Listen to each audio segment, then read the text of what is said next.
Starting now. Good evening, and welcome to the Binc Film Podcast. I'm this evening's guest, Joshua Rivers, and across from me is our host, Eric Gordon Berg. Eric, thank you for being here. I thought for sure you were going to forget my full name. Nope, EGB, dog. It's in my head. It's very unforgettable. The acronym makes it so much more easy to remember, just EGB. Mm-hmm. But it makes me think of BFG from Doom. So when you read sheet music, there's staves, right? Okay. Where the notes are on, and there's little tricks to remember the notes in order. And everyone has E, G, B, D, F. Every good boy does fine. But when I was in college, I remembered that Eric Gordon Berg dies Friday. And I know that's messed up, but that's how I remembered it. That's how I remembered it. And I still remember it. So Eric Gordon Berg dies Friday. That's the plot for a good movie. it is. Did you see Oppenheimer? I did. So, okay, we're on the topic of good movies, so that's fair that one comes up. I did see it, and it is fantastic. I really like it. It is. I'm not going to spoil it for you because I know you haven't seen it. So, and I know people watching this may not have seen it, so I'm not going to spoil it. It's definitely a movie that is extremely dialogue heavy, which is kind of a Nolan thing. Not all of his films, but Nolan does rely very heavily on dialogue, and some of the most important scenes in his films are dialogue, and that this whole movie is dialogue. The people who think that this is exclusively about a bomb are going to be a little bit disappointed, because it is about the atomic bomb, yes, and how it was created, but it is very much about this man, Robert J. Oppenheimer, who, and his story, how he got to where he was. It is, it's very good. It's very, very good. So I'm going to see it probably next week. Okay. And there's two reasons I didn't see it. One, I went and saw Mission Impossible. Can I stop you there? Because I haven't seen that. Is that allowed? Is what allowed. Me to stop you in that portion there. You already did, so. Well, then we're going to roll with it. So I haven't seen that one. But the last one I saw was Ghost Protocol. Have I missed anything in between? You don't know? Spy stuff. Okay, spy stuff. That's So fair. here's the deal.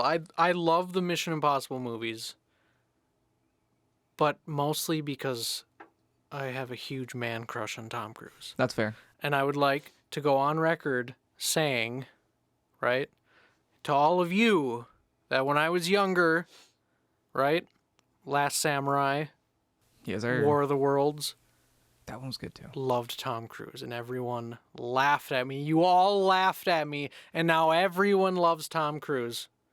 Was that before or after he went batshit crazy? Irrelevant. Irrelevant.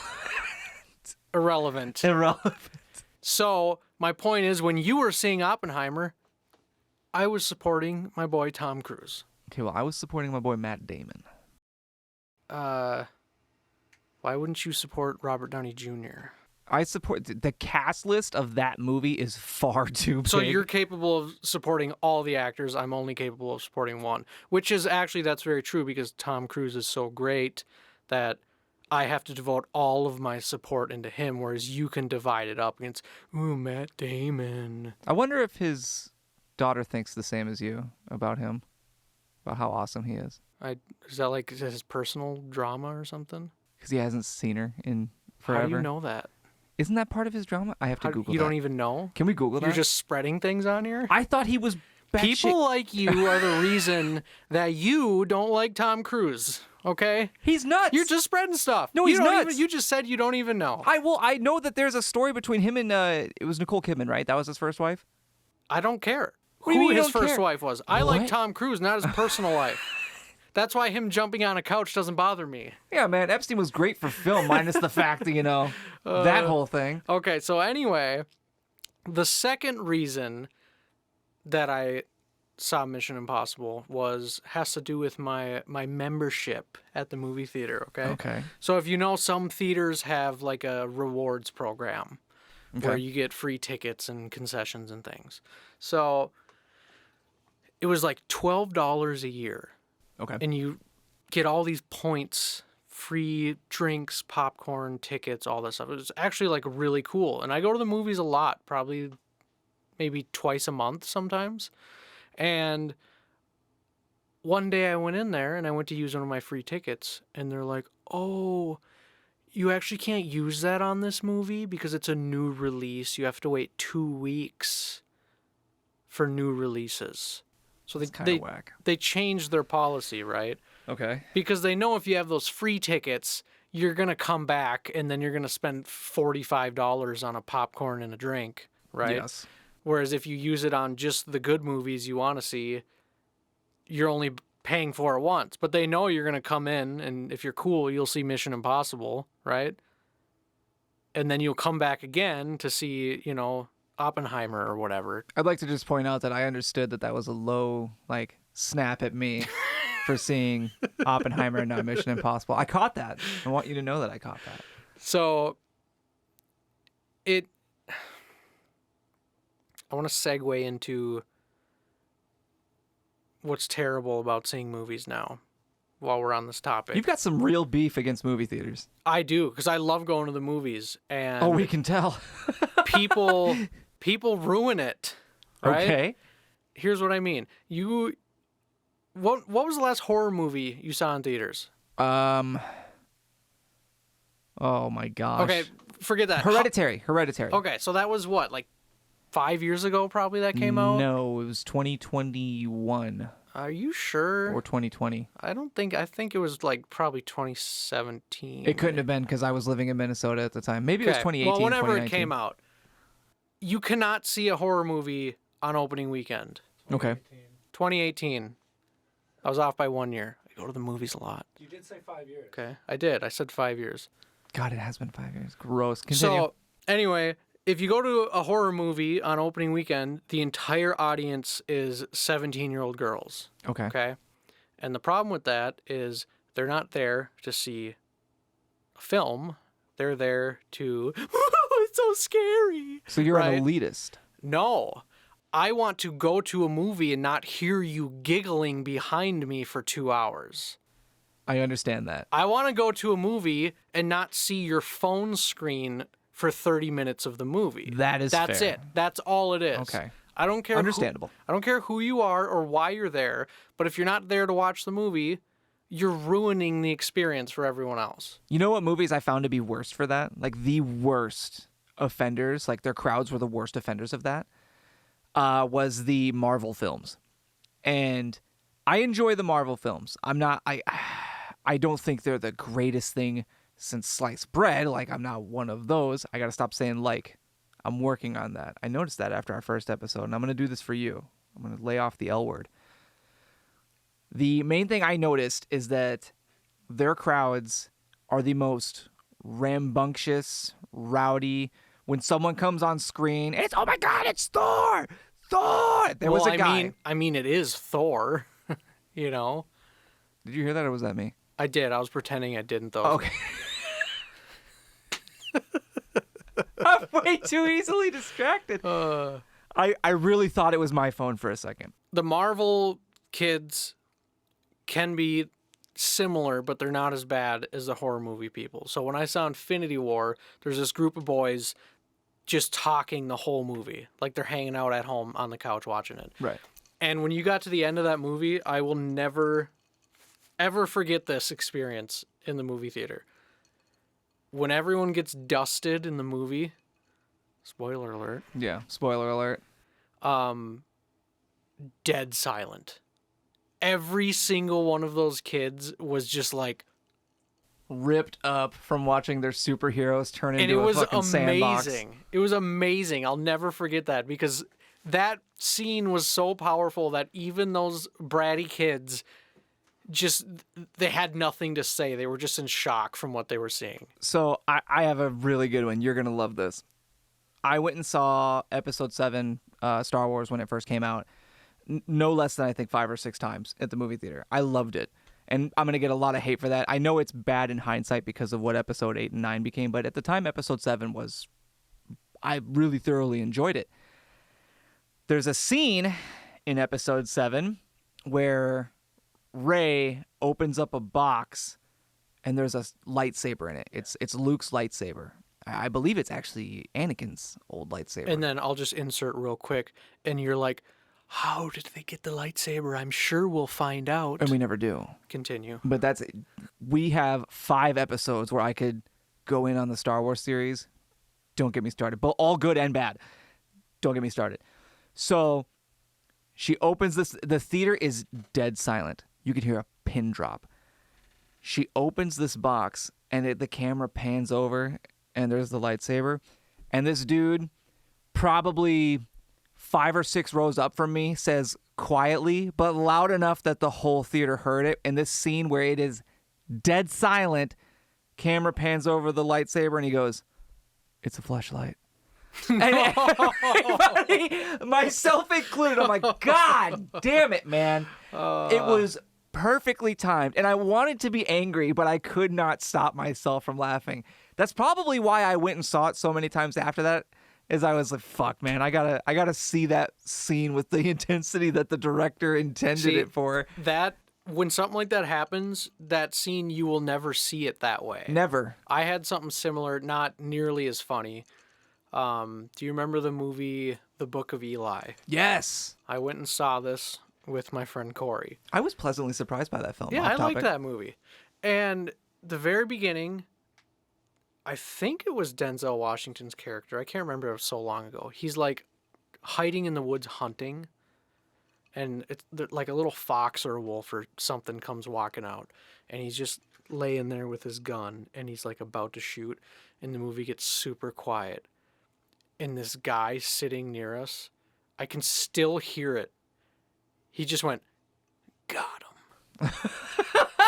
and I watched that movie like a few years ago. And when it got to that part, I could still hear that guy's voice. And I'm like, you know what? Screw you. You've ruined that scene forever. Is it the part with the cat? Is it a cat? It's a hairless cat that walks out when he's sitting in the woods. Yes. Yeah. Yes. He uses his crossbow, shoots the cat, eats the cat. Yeah, it was that part. Yeah. That was a solid movie. I don't mind. Here's the thing.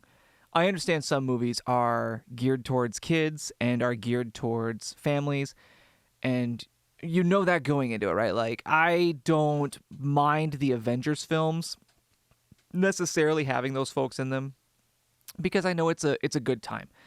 And if I'm looking to go to a film where I'm looking for a dead silent theater and I'm looking for this raw, emotional film experience, I'm not going to a Marvel Cinematic Universe film. That's actually a big part of the reason, in all seriousness, that I'm waiting to see Oppenheimer. That's fair. Because I heard that it's a slow burn kind of movie. Very much. And because I have all these free tickets, because they changed their policy, I'm like, you know what? I'm just going to wait 2 weeks, and I'm going to go during the week, and there's going to be nobody in there, and I'll be able to just sit down and just enjoy the movie by myself. That's fair. Go ahead. There's sometimes when you go see a movie and an experience happens. Yes. That you remember forever, but it has nothing to do with the movie. And this is a complete true story that I'm about to tell you. Okay. I went and saw the movie Smile. You remember that one? I have heard of it. I have not seen it. You know which one I'm talking about? Yes, I do. It's a horror film, correct? Yes, it's the one where the people smile. Yes. And it means you're going to die. I saw the trailer for it, and it looked really good, and I was like, we should go see that. Yes. And my girlfriend was like, absolutely not. Correct. I went and saw it with the girl I was dating at the time, and here's a little quick pro tip for the viewers, right? You go to the movies, and you always want to sit in the back, right? Why?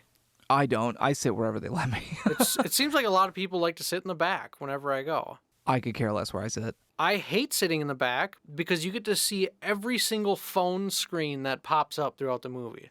I think the perfect spot, if I had to pick, would be, so you know those 2 sections. There's the really low front section. Yep. And then there's the front of the rest, right? Yes. That's where I want to sit. That front row of the rest. So here's where I sit. And this is in theaters that have the recliners, so they're more spaced out. The Dream Loungers. Sit in the second row in the very front, and you'll be just close enough to the screen that it's in your face. You don't hear and you don't see anyone else in that theater, and it's amazing. So we were at the movie Smile, and we were sitting up front. And just like I said earlier, there's teenagers just, they're laughing. They're just not whispering. They're talking out loud in the middle of this movie. There's a whole bunch of people in here. And they're like getting up and running up and down the aisles and like switching seats. It was chaos. And I'm like, oh God, I gotta be the old person. And my girlfriend I could tell she was getting mad, and it was like, this is ruining our night, and we just want to watch this stupid horror movie. I get up and I go out into the lobby, and one of the managers is like an old dude, probably like, 45. And I'm like, that's the guy who's going to get it. Is this the movie theater that is by a certain diner? No.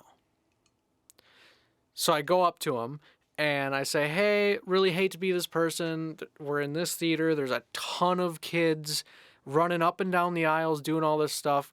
Anyway, you could just go in there and, do something, say just something. Yell really loud one time. Yes.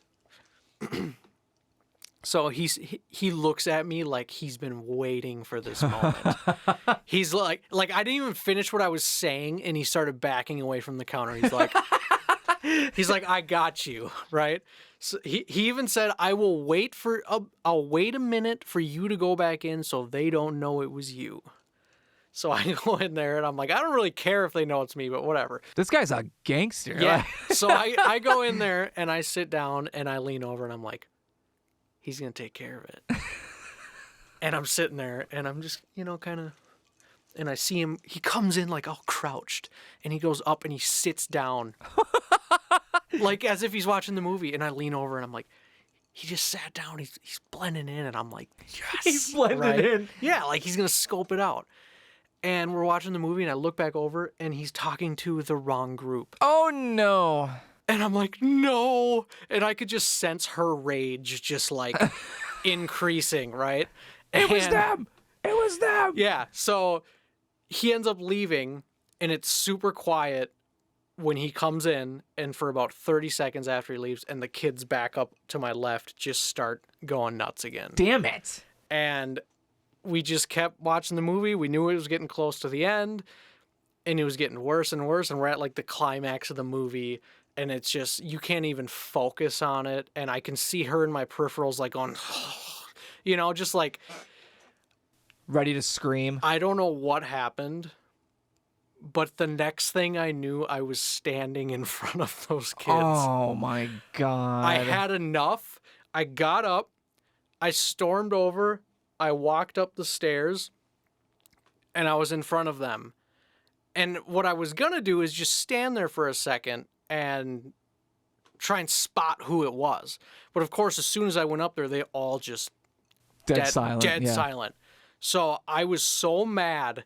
I'm like, I'm just going to scream in their general direction. And I looked at this group of kids and I said, shut the fuck up. Just shut up. Shut up. And they're just like, and I started walking down the stairs and some guy way in the back goes, "Atta boy." And then literally everyone started clapping. We went and sat down, or I went and sat down next to her, and there's a part of the movie, it happened to be right at this part of the movie where it's dead silent. That movie was so quiet. It was like the Infinity War dusting just happened again. And all of a sudden, I just hear her start to laugh out loud, and then we're both just uncontrollably laughing because, like, it worked. Yeah. Like it's one of those moments where your age gets to actually like, benefit you. Whereas if you were a teenager and you went up and did that, they would probably just like, shut up. Yeah, throw popcorn at you or something. But instead they were like, oh my God, that guy's nuts. My big fear of doing something like that is somebody being like, hey, that's my little girl. And then I get my ass beat by some guy. It could be any guy. Let's be honest, I'm not a threat. These kids were behaved so badly. These kids were behaved so badly that you could know that their parents weren't there. There was no chance. Yeah. Honestly, one of the reasons why I like the assigned seating. There's the assigned seating is a double-edged sword in movie theaters. Number one, with assigned seating, it's harder to get groups of like 10, 15 people all together, right? That's very hard to do now. The problem with assigned seating is you'll end up sitting next to strangers, and if you don't get the seat with that double armrest, it's just the little fold-down one like you have in the back seat Yep. of a Volvo or something. It's real awkward. I hate assigned seating at theaters. I love it. If you want the good seats, just show up early. Nope. You know, because here's what happens. You go to a movie. Have you ever gone to a movie and you walk in and someone's in your seat? Yes, I have, and I always like I do like I would at like a sporting event. Like, excuse me, sir, you're in my seat, and I show them my ticket. It's the most uncomfortable thing ever. I went once with my family, and this guy was sitting there with his wife, and they were older, and he's like eating like chicken wings or something, and he just looks like a dick. And our whole family's He's like eating chicken wings in a movie theater. Yeah, and we're lined up, like our whole family's in a line, and my oldest brother is in front, and he's like, "Hey, I think you're actually in our seats." And the guy's just kind of like, and then the wife is kind of like, you know, what do they want, you know? And so my brother's awkwardly like, where are your seats? And he's like, oh, I don't know, we just came in and sat down. It's like, it makes you pick a seat. You can't just You physically have you can't to. skip that step. Right. So what happened is you bought your ticket and you came in and you went, I'm just gonna sit here. And now we're in here, and then he had to like angrily get up like it was our fault that he had to move. I am phobically afraid of me sitting in someone else's seat. When somebody comes up to me, Yeah. and they're like, I think you're in my seat. And I'm like, what? No, it can't be possible. And I pull out my ticket and I'm right. And I'm like, oh, thank you, God. I get so much anxiety from that and the thought of someone sitting next to me that I will sometimes be watching the previews and refreshing the ticket page to see if anyone, because I hate it so much. There was one time I went to a movie and we sat down and people bought seats right next to us.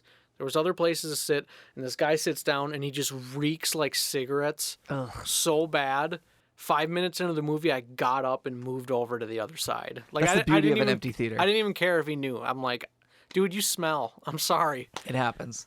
There was, and I have to mention this. I don't mean to change topics too sharply, but if I don't say it now, I'll forget it. I've been meaning to mention this to you. So, ever since you and Michael brought me into this little Binc film family that you have, I've been catching up and watching your guys' short films and basically just teaching myself everything that you guys have done and getting up to date on like all of your content that you guys have created, which is phenomenal, by the way. Thank you for allowing me to be a part of this. It's a lot of fun. I watched a short film that you guys made. I believe it's called Little Photos, Little Pictures. Yep. Is it small pictures? Little pictures? Little pictures. Little pictures. I watched that, I think it was yesterday, and we were talking in our last episode about music, and I love scores and soundtracks for films. And I wanted to ask you, because I know you did the music for that, correct? Yes. So there's a part in the film where I don't want to spoil the film for anybody who's seen it, but there's a part in the film towards the end where he's looking at a photograph, and the music fades completely out, and then just a little piano chord comes in. And I thought that was really good. It was really powerful and really impactful. Don't let it go to your head, okay? Like, you're not the next Hans Zimmer. That's actually not gonna go to my head because I actually didn't write that melody. You really? Wow. So that film was written by basically our main writer for a lot of our stuff, Troy W. Miller. Shout out to Troy. We'll probably have him on here soon. So he had written that movie a long time ago, and when we first, him, and my brother got together to talk about like making movies and things, this was one of the first movies that he brought up, that he's had this idea in his head about like this hospital waiting room, and there's people in there, and it's kind of implied something else is going on. I won't tell you, go watch it. But he's also a musician, and he had written that little melody back when he was writing that the script initially. And so when we sat down to talk about music, he had mentioned that he had this little melody idea that he had played around with that he thought fit. So he basically passed that off to me, and then I took that melody and I changed some of the chords and some of the rhythmic structure of it a little bit. Okay. So it's kind of that that melody in particular is sort of co-written, whereas everything else I wrote for it. So when that comes in, that's sort of the main theme Yeah. of it. And if I remember correctly, that part, so that's when he is in the apartment and he looks at the photo, right? Yes. So that melody is actually playing right before that moment, but it's playing it in a minor key. So it's kind of disguised a little bit. Okay. So the first time you hear it is in the beginning when they're at the hospital. When the mom is talking, it comes in, and then when he's leaving, going to his car, you hear it again. Okay. And then it comes back in this scene you're talking about, but this time it plays it in a minor key. So basically, it's the same melody, but the chords underneath are sort of flipped to make it sound darker and not happy. But it's technically the same melody. So that's kind of one of those neat little things you can do. Yeah.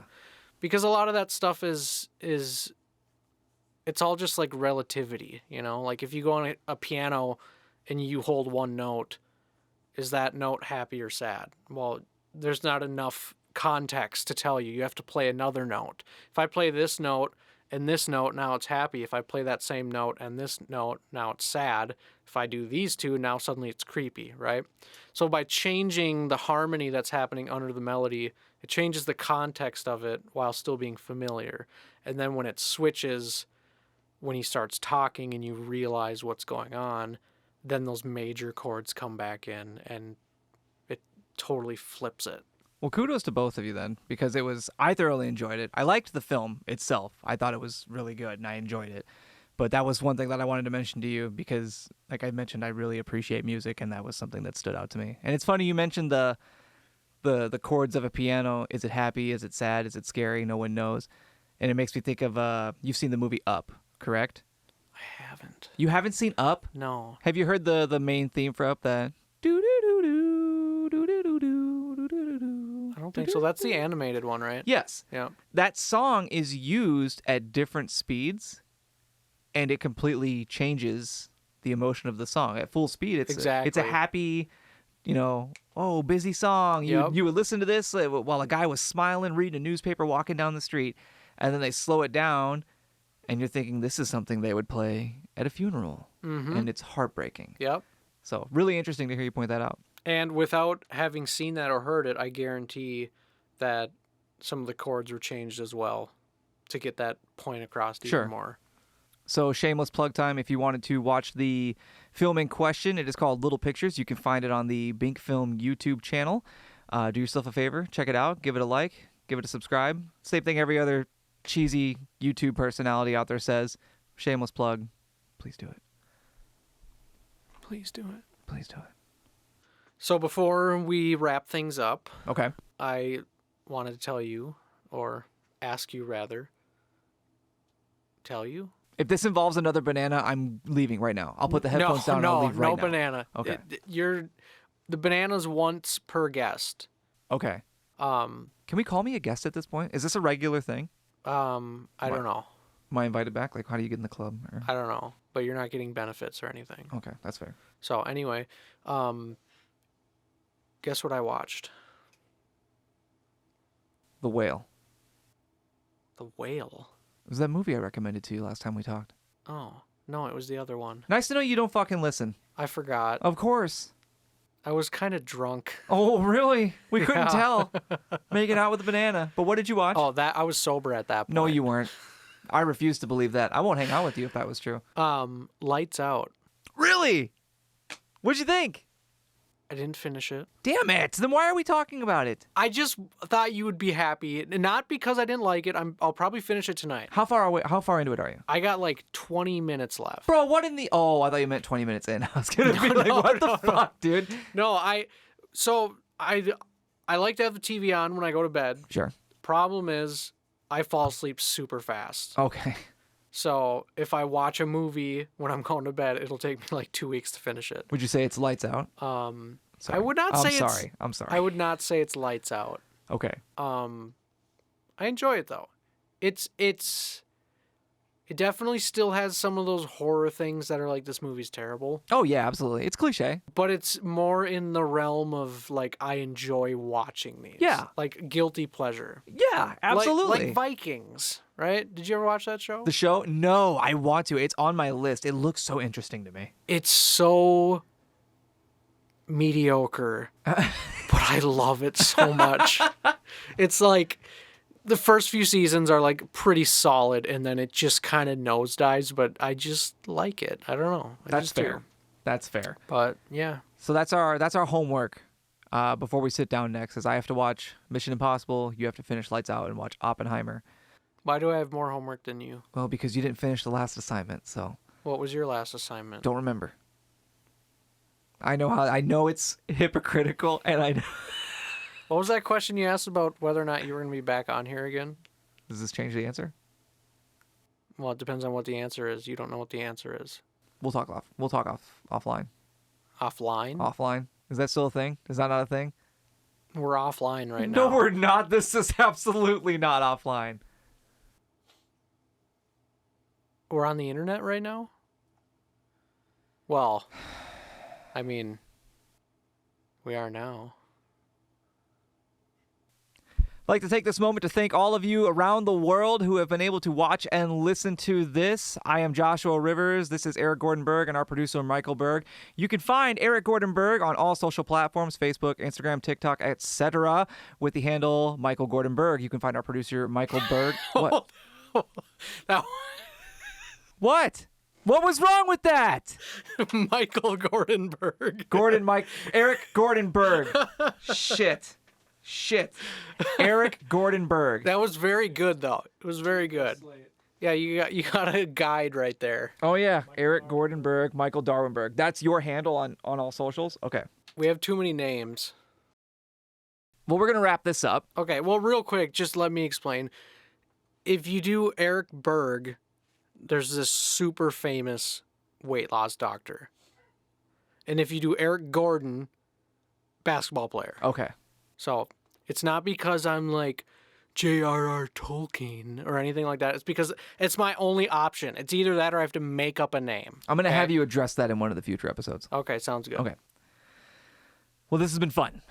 And I'd like to thank those of you who have been kind enough to watch and listen to this from all over the world, wherever you may be.